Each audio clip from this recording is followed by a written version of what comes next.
نحمدہ ونصلی علی رسولہ الکریم اما بعد۔ یہ دروس قرآن کا سلسلہ وار مضمون ہے جو پچھلے ویڈیو میں الحمدللہ سے اس کا سلسلہ شروع ہوا تھا۔ آج الحمدللہ کے تعلق سے جو پچھلے کچھ قواعد کا تذکرہ کر چکا ہوں اسی کو آگے بڑھاتے ہوئے کچھ اس کی وضاحت کروں گا تاکہ بات سمجھنے میں آسانی ہو جائے۔ شروع میں جن قواعد کا تذکرہ میں نے کیا تھا بہت محدود شکل میں، جیسے جیسے مضمون اور سبق آگے بڑھے گا ویسے ویسے قواعد بھی آئیں گے اور ان قواعد کو ذہن نشین کریں گے، بار بار اس کو سن کر کے، تو انشاءاللہ اس سے قوت، طاقت، استعداد پیدا ہوگی کہ عربی کے اور بھی بہت سارے جو جملے ہیں ان کو سمجھنے میں مدد ملے گی۔ یہ صرف قرآن شریف نہیں بلکہ عربی کے اور بھی جملے کے سمجھنے میں آسانی پیدا ہوگی۔ تو آج پچھلے میں الحمدللہ رب العالمین کا ترجمہ کیا تھا، آج پھر ترجمہ دہراتے ہوئے مزید قواعد کا تذکرہ کر رہا ہوں۔ پہلے الحمدللہ رب العالمین، اس کا ترجمہ ساری تعریف اللہ کے لیے ہے جو سارے عالم کا پالنے والا ہے۔ یہ مشہور ترجمہ ہے، لغوی تشریح میں اور بھی دوسرے ترجمے آئیں گے۔ میں نے پچھلے سبق میں یہ بتلایا تھا کہ یہ جو الحمد میں الف لام ہے یہ استغراق کا کہلاتا۔ الف لام کی 4 قسمیں ہیں، جس جگہ الف لام استغراق کا آئے گا وہاں ترجمہ ہو جاتا ہے تمام کے ساتھ۔ کچھ قاعدے ہیں جو اور بھی قاعدے آئندہ بیان کیے جائیں گے۔ تو اصل عبارت ہو گئی الحمدللہ کی کل حمد للہ، ساری تعریف، کل کا ترجمہ کل حمد للہ اللہ کے لیے ہے، یعنی اللہ کے لیے خاص ہیں۔ کوئی بھی دنیا میں کسی بھی طرح کا کوئی بھی اچھا کام ہو رہا ہو، اس اچھے کام کی نسبت صرف اور صرف حقیقت میں اللہ کی طرف ہوگی، اور جو کسی اللہ کے علاوہ دوسرے کی طرف نسبت ہوگی اس نسبت کو مجازی نسبت کہتے ہیں۔ اس لیے کہ عالم میں جو کچھ بھی ہو رہا ہے، اس دنیا میں، اس کائنات میں جو کچھ بھی ہو رہا ہے وہ صرف اور صرف کرنے والی ذات اس کی اللہ ہے، اور مزید اس کی وضاحت آیات کی تشریح میں گزرے گی۔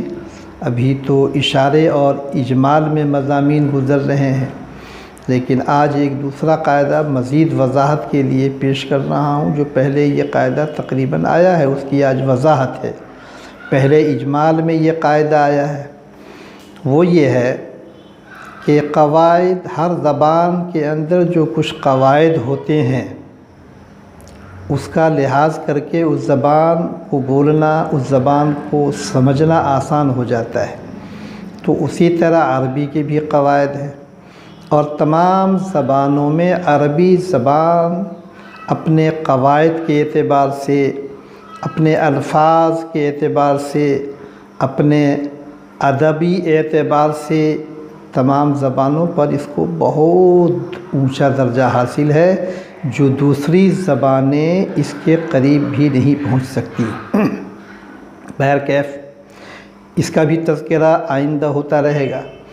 آج کے قواعد میں میں اس کی وضاحت کر رہا ہوں کہ عربی میں جو جملے بنتے ہیں، الفاظ استعمال ہوتے ہیں، ان جملوں کو بنانے کے لیے تو الفاظ جو مختلف ہوتے ہیں اس کو کلمہ کہا جاتا ہے، اور کلمہ کی 3 قسمیں ہیں۔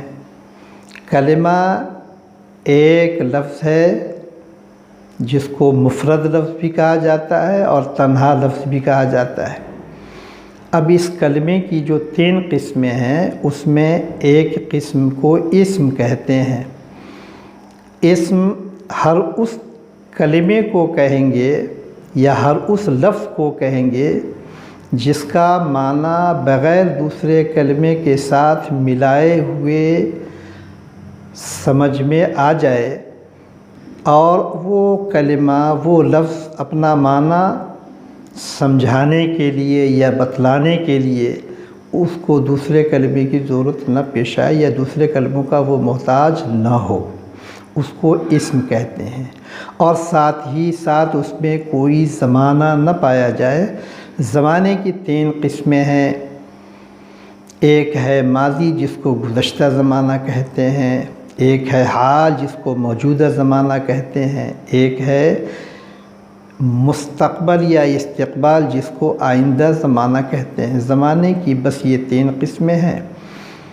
اسم ہر وہ لفظ یا ہر وہ کلمہ ہے جس میں زمانہ یہ 3 زمانوں میں سے کوئی زمانہ نہ پایا جائے اپنے صیغے اور اپنے لفظ کے ساتھ، تو اس کو اسم کہتے ہیں۔ اب آ جائیے فعل کسے کہتے ہیں؟ دوسری قسم جو کلمے کی ہے وہ فعل ہے۔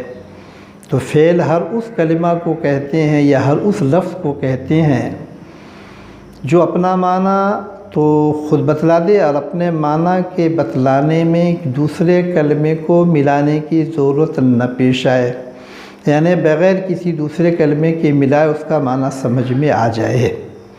اور اسم اور فعل میں فرق یہ ہے کہ اسم اسے کہتے ہیں جس کے اندر زمانہ نہ پایا جائے، اور فعل اسے کہتے ہیں جس میں زمانہ پایا جائے۔ یہ 3 زمانوں میں سے کوئی ایک زمانہ پایا جائے اس کو فعل کہتے ہیں۔ پھر فعل کی مختلف قسمیں ہیں۔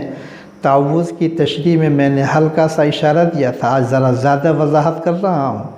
جو پہلے قواعد کچھ گزرے ہیں اس کو سمجھیں گے پھر تو یہ آگے سمجھنے میں انشاءاللہ مدد ملے گی۔ اور تیسرا کلمہ یا تیسرا لفظ جس سے جملے تیار ہوتے ہیں اس کو حرف کہتے ہیں۔ یعنی کلمے کی 3 قسمیں ہو گئی، اسم پہلی قسم، فعل دوسری قسم، اور حرف یہ تیسری قسم ہے۔ حرف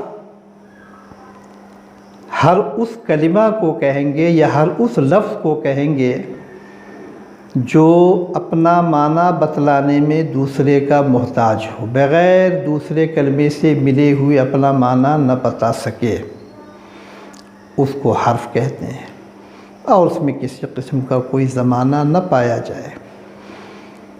اس کے پہلے حرف کا تذکرہ ہو چکا ہے، با حرف ہے، من حرف ہے، وغیرہ وغیرہ۔ اب یہاں پر جو الحمدللہ میں ال ہے جس کو الف لام بھی کہتے ہیں، یہ بھی ایک حرف ہے، اور اس حرف کا نام ہے حرف تعریف۔ اور اس حرف کی خاصیت یا ہر حرف کی خاصیت یہ ہے کہ حرف داخل ہوگا یا حرف آئے گا صرف اور صرف اسم کے شروع میں، اسم پر داخل ہوگا۔ مختلف حرف ہیں، اس کے مختلف عمل ہیں۔ با ہے مثلا وہ جس اسم پر آ جائے یا داخل ہو جائے اس اسم کو زیر دے دے گا، لیکن یہ جو ال ہے یہ ال اپنی ذات کے اعتبار سے کوئی لفظ کے اعتبار سے عمل نہیں کرتا، اپنی ذات سے لفظ میں کوئی عمل نہیں کرتا۔ مثلا یہ الحمد میں ال ہے، یہ حرف، اس حرف کو حرف تعریف کہتے ہیں۔ اور علماء نحات میں یہ اختلاف ہے کہ اس میں حمزہ حرف تعریف ہے کہ لام حرف تعریف ہے کہ دونوں حرف تعریف ہے۔ اس بحث میں جانے کی ابھی ضرورت نہیں ہے، بس اتنا سمجھنا ہے کہ یہ جو ال ہے یہ حرف ہے، یہ حرف تعریف کہلاتا ہے۔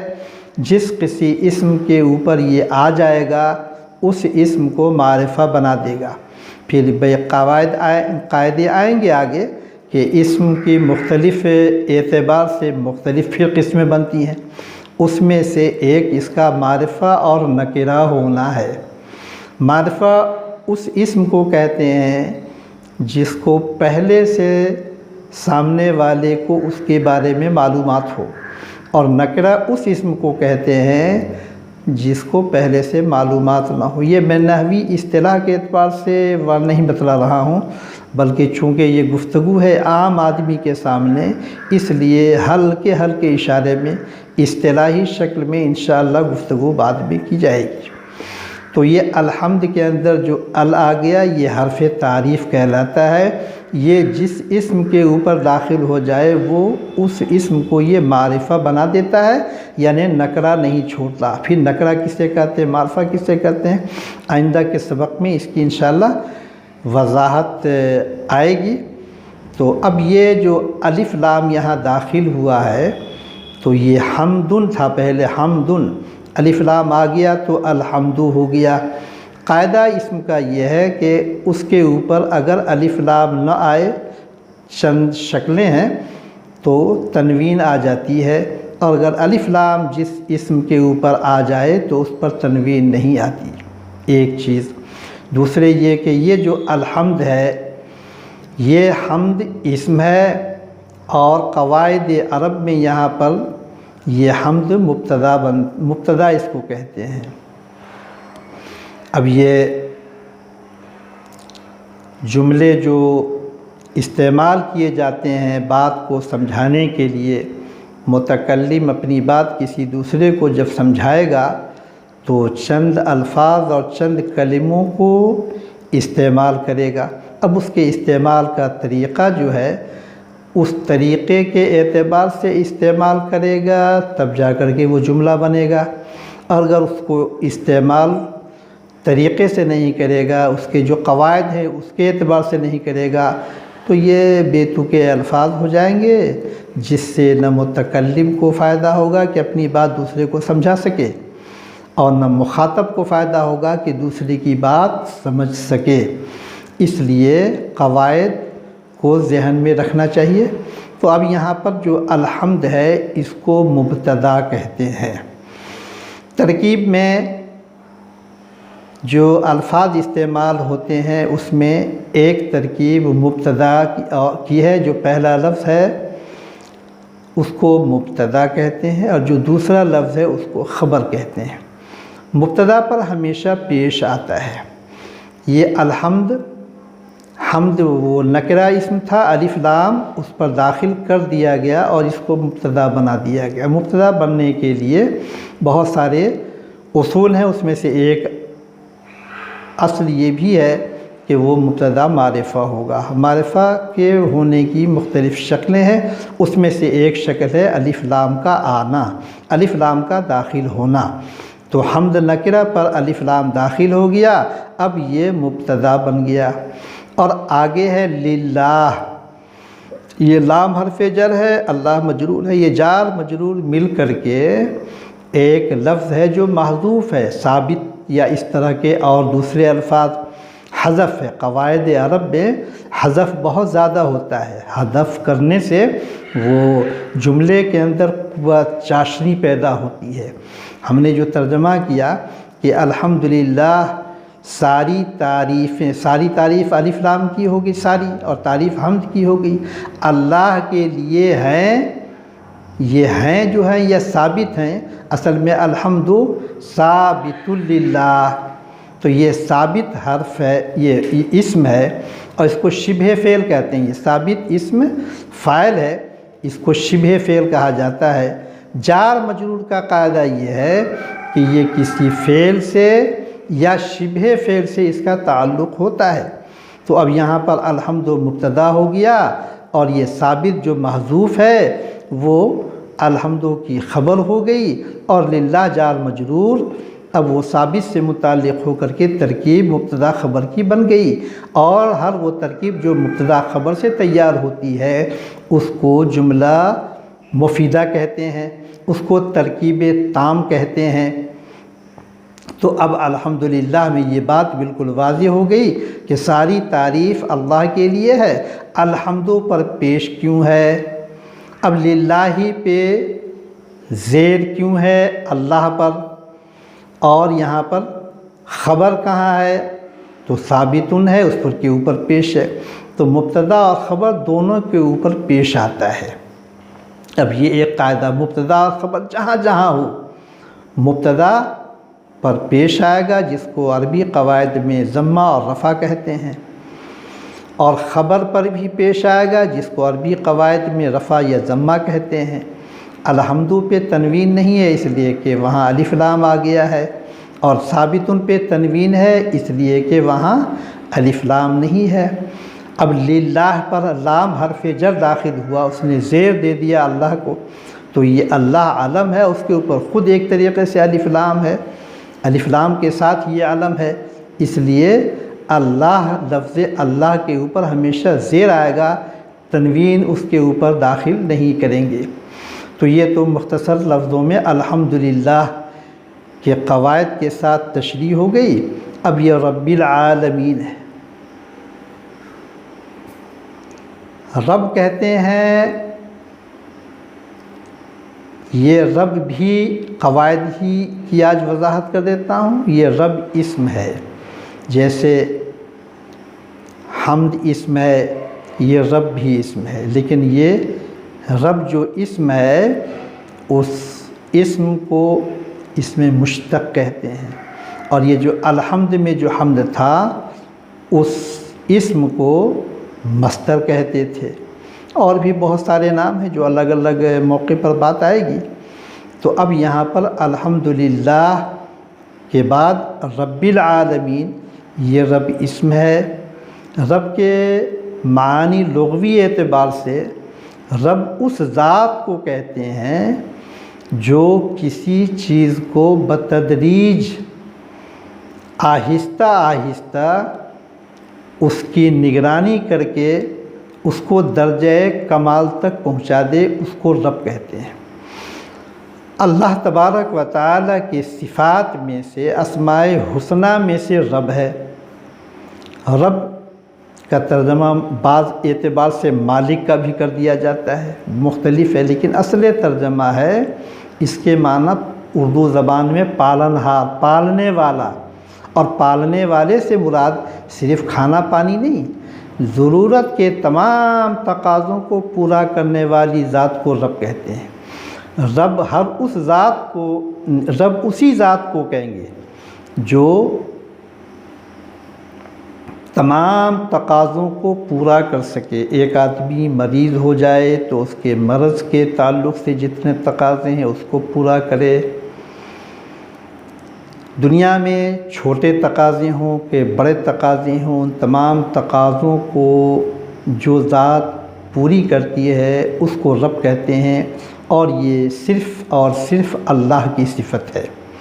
کبھی کبھی ماں باپ کی طرف بھی رب کی نسبت کر دی گئی ہے، جیسا کہ قرآن کریم میں کہا گیا رب ارحمہما کما ربیانی صغیرا۔ تو یہ لفظ رب نہیں ہے، وہاں فعل استعمال ہوا ہے، اے میرے پروردگار ان دونوں پہ رحم فرما، یعنی ماں باپ مراد ہیں وہاں۔ اسی طرح رحم فرما جس طرح انہوں نے میری پرورش کی ہے بچپنے میں۔ تو کما ربیانی صغیرہ میں رب کی نسبت ربا یربی تربیتاً کہ جو فعل ہے، اب اس کی وضاحت بھی انشاءاللہ آئے گی، تو اس کو کہتے ہیں ربا سے یہ ماخوذ ہے، نسبت ماں باپ کی طرف ہوتی ہے، کما ربیانی یہ نسبت ماں باپ کی طرف ہے۔ تو رب حقیقی اللہ کی ذات ہے، اور رب مجازی ماں کو بھی کہہ دیتے ہیں، رب مجازی باپ کو بھی کہہ دیتے ہیں، لیکن اصل تو رب کی نسبت اللہ کی طرف ہی ہوگی، اسی لیے ہے رب العالمین۔ یہ رب کی وضاحت اور بھی کچھ نہ کچھ اور مختلف پیرائے سے آگے، چونکہ مختلف آیتوں میں مختلف انداز میں مضمون ہے، آئے گی، اس لیے سارے مضمون کو یہیں لا کر کے رکھ دینا موضوع نہیں ہے، زیادہ لمبا مضمون ہونے سے ذہن سے بات نکل جائے گی۔ اب یہ عالمین کو سمجھنا ہے، یہ عالمین کیا چیز ہے؟ عربی قواعد میں جو الفاظ ہوتے ہیں اس کی کئی پہلو سے ایک تو ہے کہ کلمے کی 3 قسمیں، اسم، فعل، حرف۔ اب یہ گفتگو اسم پر چل رہی ہے، تو یہ لفظ اسم مختلف ہوتے ہیں۔ اس میں سے ایک رب گزر گیا، اسی میں سے اللہ ہے، اسی میں سے ثابت گزرا، اسی میں سے حمد گزر گیا۔ اب یہ عالمین کو سمجھ لیجئے، یہ عالم کیا چیز ہے۔ عالم کی تشریح بھی بہت تفصیل سے اس کی ضرورت ہے، لیکن یہاں پر بھی ہلکا سا اشارہ کرتا ہوں۔ عالم، یہ عالم کی کئی قسمیں ہیں۔ ایک ہے عالم دنیا، ایک ہے عالم برزخ، اور ایک ہے عالم آخرت۔ عالم کی اس اعتبار سے 3 قسمیں ہیں، اور علماء تفسیر کے یہاں عالم کی اور بھی تفصیلات ہیں۔ عالم اکبر اور عالم اصغر، یہ پوری کائنات، آسمان، زمین، عرش، کرسی، یہ ساری چیزیں جو نظر آ رہی ہیں، یہ ایک عالم ہے۔ اور یہ سارے عالم کو عالم دنیا کہتے ہیں۔ اس سارے عالم کو، یہ عالم دنیا نہیں، عالم دنیا کی وضاحت تو بعد میں آئے گی۔ ان تمام عالم کو، جو یہ سارا ایک ہی عالم ہے، اس کو عالم اکبر کہتے ہیں۔ اس میں جو بسنے والی مخلوق ہے انسان، ہر فرد بشر کو مستقل ایک عالم کہتے ہیں، اور وہ ہے عالم اصغر۔ ہر فرد بشر عالم اصغر ہے۔ جنات بھی اس میں ہیں، جنات بھی عالم اصغر ہے، فرشتے بھی ہیں، وہ بھی عالم اصغر ہے۔ تو ہر فرد ایک عالم ہے، اور یہ پوری کائنات ایک عالم ہے۔ اب یہاں پر یہ تو پھر یہ کہ ایک عالم دنیا ہے جو ہمارے نظروں کے سامنے ہے، اور ایک عالم برزخ ہے جو مرنے کے بعد سے قیامت کے آنے سے پہلے کی جو زندگی ہے، وہ عالم برزخ ہے۔ برزخ کی بھی وضاحت انشاءاللہ بعد میں ہوگی۔ اور سور پھونکے جانے کے بعد جب بندہ دوبارہ زندہ ہوگا، تو وہاں سے عالم آخرت کا آغاز ہوگا۔ اس میں میدان حشر بھی ہے، جنت اور جہنم کی زندگی بھی ہے، ان سب کو۔ تو اب اس اعتبار سے اگر عالم لے لیتے ہیں، عالم دنیا، عالم برزخ اور عالم آخرت، تو اس اعتبار سے یہ عالمین، یہ جمع ہے۔ اور اگر یہ انسان، جنات، فرشتے اور اس کے علاوہ اللہ کی دیگر تمام مخلوق ہے، یہ مستقل سب عالم ہے، تو یہ عالم اصغر ہے۔ اب عالم اصغر اور عالم اکبر کی کچھ تشریح آئے گی، کچھ ہلکا سا قاعدہ بیان کیا جائے گا۔ ایک قاعدے کی طرف اشارہ کر دیتا ہوں، وہ یہ کہ اسم عربی قواعد میں کئی اس کی تقسیمیں ہیں۔ ایک تقسیم اس کی یہ بھی ہے، پہلے میں نے بتلایا کہ معرفہ اور نکرہ ہونا، یہاں اس کی ایک تقسیم میں سے ہے واحد اور جمع اور تثنیہ ہونا۔ یہ عربی قواعد میں ایک کو واحد کہتے ہیں، 2 کو تثنیہ کہتے ہیں، اور 2 سے زائد کو جمع کہا جاتا ہے۔ تو یہاں پر یہ عالمین جمع کے لیے استعمال ہوا ہے، تو یہ تینوں عالم اس میں آ گئے۔ یا پھر یہ کہ عالم اصغر کی جتنی تعداد ہے یہ، تو آئندہ سبق میں انشاءاللہ اس کی تفصیل ہوگی کہ یہ عالمین کا لفظ جو استعمال ہوا، اس کی حقیقت کیا ہے۔ تو یہاں ترجمہ ہو گیا کہ ساری تعریف اللہ کے لیے ہے، جو کائنات کا رب ہے۔ پوری کائنات، ساری کائنات کا رب ہے، پوری دنیا کے ہر چیز کا وہ رب ہے۔ یعنی جو بھی عالم میں ہو رہا ہے، اس کو وہی اللہ ہے جو اس کے تمام چھوٹے بڑے تقاضوں کو پورا کرتا ہے۔ اب یہ رب کی تفصیل کئی معنوی اعتبار سے، تو لغوی اور صرفی، یہ کہ نحوی اعتبار سے اس کا تذکرہ ہوا۔ اب یہ معنوی اعتبار سے آئندہ انشاءاللہ آئندہ سبق میں اس کا تذکرہ ہوگا۔ آپ حضرات سے گزارش ہے کہ اس سبق کو زیادہ سے زیادہ سنیں۔ ابھی تو اس میں دلچسپی نہیں معلوم ہو رہی ہوگی، لیکن آگے جب سبق لے کر کے ہم آگے بڑھیں گے تو دلچسپی کا اس میں سامان ہوگا۔ ابتدائی مرحلے میں قواعد کی وجہ سے چونکہ قوت پیدا کرنا مقصود ہے، اس لیے ان باتوں کا تذکرہ ہوا۔